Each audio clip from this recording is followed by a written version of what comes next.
Whenever a park adds a new coaster, they always hope that the manufacturer they choose to build it is the correct choice. There have been many times, however, in the theme park industry where we've seen that in retrospect, they made the wrong decision, and so today we're going to highlight 10 instances where a park went with the wrong manufacturer. This can be because of a whole bunch of different reasons. As you see, each roller coaster on this list is just a little bit different. So let's start with one of the most famous examples, Drachenfire at Busch Gardens, Williamsburg. This coaster originally opened in 1992 and closed in 1998. It was built by Aerodynamics. This was a big ride. It featured over 3,500 feet of track, a height of 150 feet, a speed of 60 miles an hour, and 5 inversions. The common story that you'll hear about this ride is that Aerodynamics, the company that built Drachenfire, was not originally the company that Busch Gardens wanted to build the ride. The story goes that B&M was the company that they wanted to build it, but at that time in B&M's history, because they were such a young company, they could only build 2 coasters per year, and since they were already scheduled to build Batman for Six Flags Great America in Illinois, and another coaster going to Busch Gardens Tampa in Florida, they didn't have the capacity to build a third for Busch Gardens Williamsburg.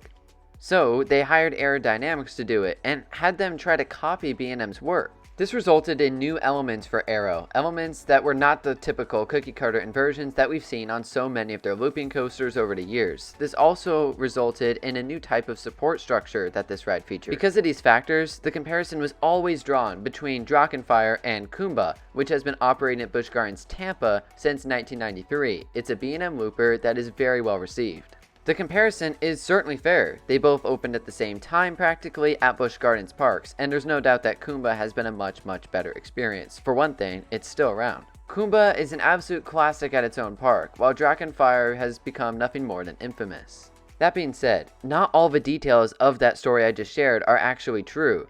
Aero was actually the day one pick as the manufacturer for Drachenfire, and while it is true that Busch Gardens wanted something unique and not a copy and paste of other Aero coasters, it was not originally a B&M project. This was the first coaster, interesting enough, that Aero used building computer-aided design. Pretty wild that it took them that long to implement it, but hey, better late than never. If you want to learn more, check out El Toro Ryan's video on the subject. I'll link it down below. It's very much worth a watch. For completely different reasons, Giovanolo probably should not have been the manufacturer of choice when Six Flags Magic Mountain added Goliath in the year 2000. This is an imposing and impressive roller coaster off-ride. In fact, it opened as the world's tallest roller coaster, and while it didn't even hold that record for a full month, at least it can still say that it had it. Unlike a lot of the other coasters on this list, it is not due to reliability issues or the fact that it's even a bad ride that it makes this list. But when you look at the potential that it could have had if it was built by, say, B&M, that's where you start to see that it probably should have been built by a different company. Goliath is not a bad coaster. It's got decent speed at the beginning part of the ride, and it has a very intense helix in the second half. It's also got comfortable trains and is butter smooth. But the fact that this and its sister coaster, Titan, at Six Flags Over Texas, lack any notable moments of airtime is definitely disappointing.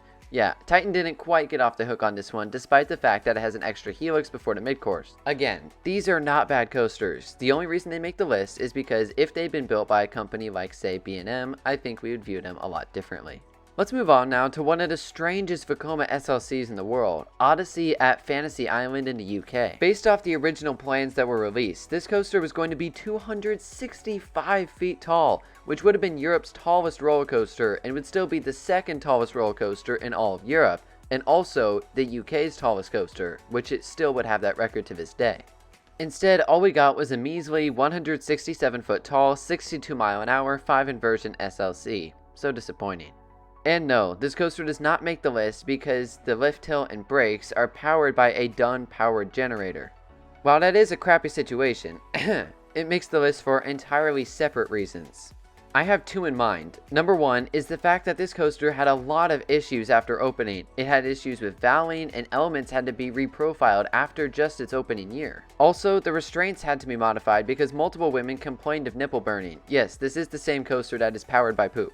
The biggest reason though is its cost. This ride cost 28 million pounds or 42 million US dollars in 2002.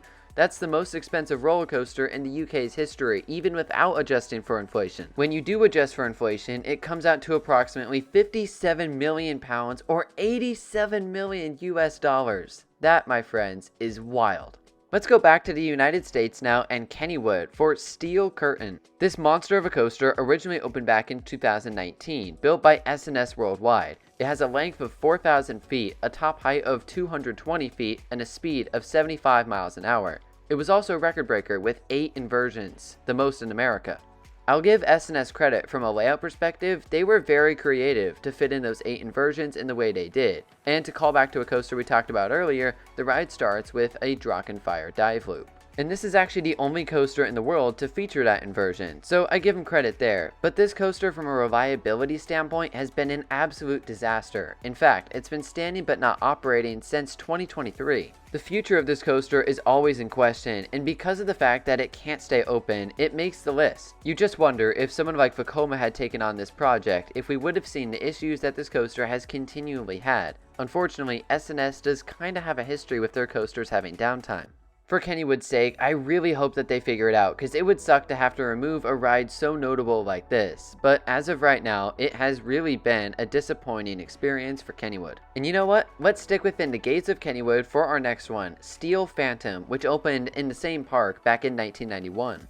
This opened as an aerodynamics coaster, featuring 3,000 feet of track and 4 inversions. The main hallmark though was its height and speed, a 225-foot drop and a speed of 85 miles an hour.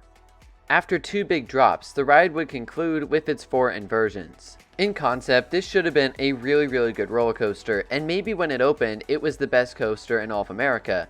But as time goes on, these aerodynamics coasters get rougher and jerkier, in particular when you're going 85 miles an hour. And so, despite all the potential this ride had, it ultimately only lasted 9 seasons in its first form, before being transformed by D.H. Morgan into Phantom's Revenge. Morgan did an absolutely masterful job, mixing in some of Arrow's old work with their new work. Most notably, they kept the height and speed at the beginning, with those 2 big drops staying intact. But then, instead of inversions on the back end, they added a bunch of airtime hills, and it's a much smoother experience. Absolutely genius move here by Kennywood. Now, in some sort of ironic sense, I do find it funny that Steel Phantom was removed for Phantom's Revenge at Kennywood, and now there's issues with Steel Curtain.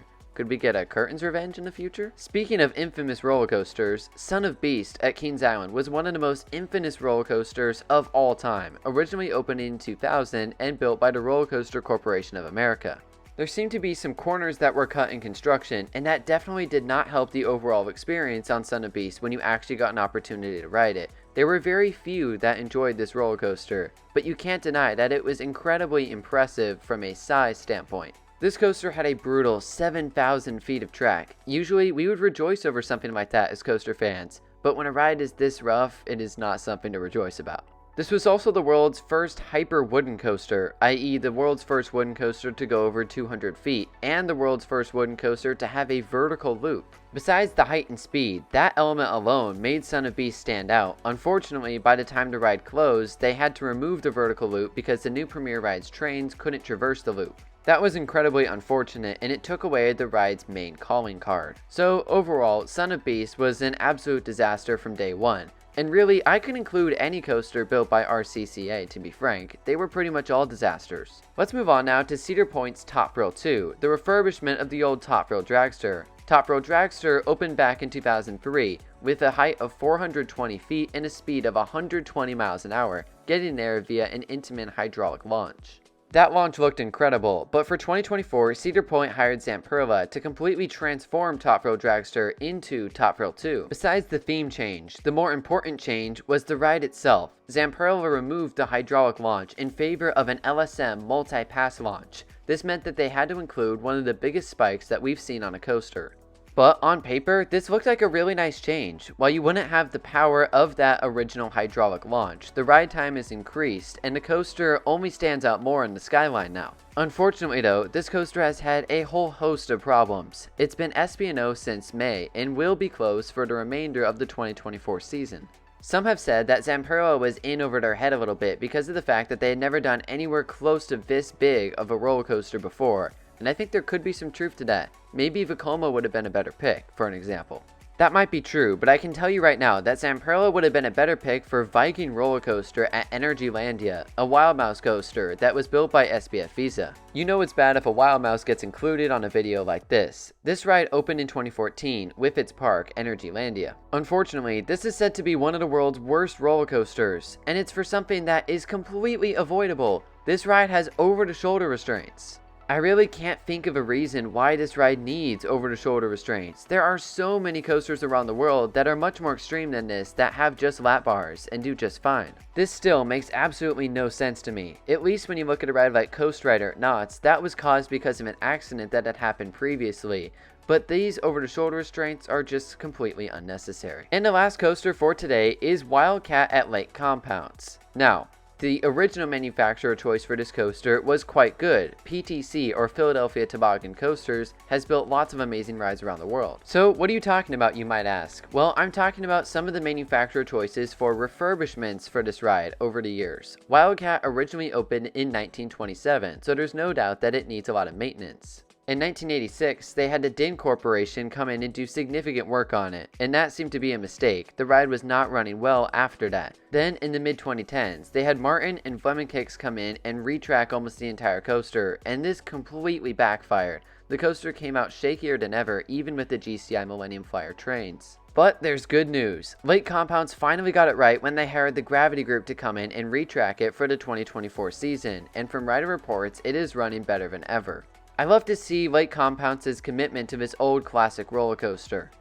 Even though they made some mistakes in the past with the manufacturers they hired to come in and retrack it, they finally got it right in 2024. So congratulations, Lake Compounce, for getting your Wildcat back. And with that, we reach the end of our list. If you have any ideas for a potential part 2, please let me know down in the comment section below. What other coasters were built by the wrong manufacturer? While you're there, feel free to let me know any ideas that you've got for the next episode of the biggest what ifs in the theme park industry. You can leave those comments starting with the words, what if.